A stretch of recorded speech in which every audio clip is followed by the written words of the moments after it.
Lost American History is your source for interesting but overlooked critiques and observations of American culture, politics, and philosophy. This is number 259 of NASA's The Space Story, a weekly space and aeronautics report from NASA. This report was released for broadcast between September 4th and September 15th, 1968. The narrator is Willard Scott, who interviews Dr. John Billingham at the NASA Ames Research Center. San Francisco, California.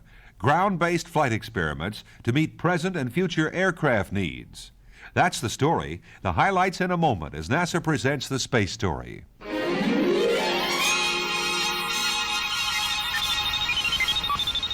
The Space Story, a weekly space and aeronautics report brought to you by this station and NASA, the National Aeronautics and Space Administration.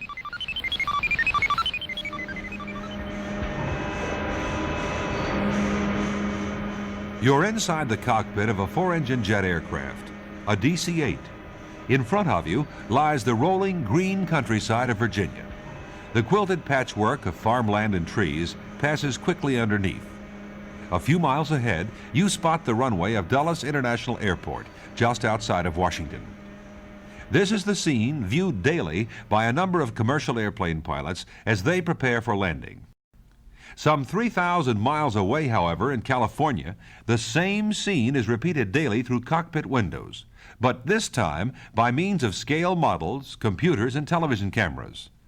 The purpose? Not to land passengers, but to provide essential research toward improving aircraft transportation of today and tomorrow.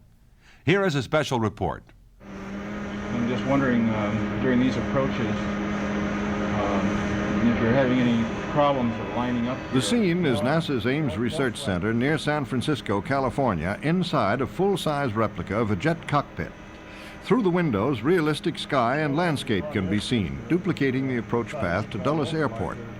This display is made possible by a giant TV screen mounted just outside the cockpit simulator. The color picture originates in another room, where a scale model of the airport and surrounding terrain is set up before a camera. Seated in the fully equipped cockpit is a pilot whose controls feed into a computer. The computer, in turn, governs the movement of the TV system and model in the other room. The end result? As the pilot moves his controls, the visual display responds accordingly, giving the illusion that the stationary vehicle is really flying. With this illusion of motion, the final approach up to landing on the model runway can be accomplished with the controls responding just like a real airplane. During the course of a simulation, we talked with Dr. John Billingham of the Ames Center, who explained the purpose of these studies. Well, right now we are in the cockpit simulator, and we have a commercial airlines pilot who is acting as our subject, who is flying the model in to Dulles Airport. He has a color display in front of him, and we have asked him to fly strictly visual. In other words, we have blanked off the instruments that he would normally use for such a landing as aids. We want to find out to what extent he will, in fact, be able to make a perfect approach without the aid of the instruments in good weather. The conversation you hear in the background is between the pilot and an engineering investigator who's attempting to determine the subject's reactions. Dr. John Billingham elaborated. What he's doing is getting the pilot's immediate, real-time, first-hand impressions of how easy or difficult a particular display is, and how real it is, and how valuable it is as it is happening. Applications of this aeronautical research are widespread and range from improving the design of present-day aircraft, their instrument panels and the like, to anticipating the day when planes may be flown automatically with the pilot monitoring the flight via television unless circumstances call for manual control.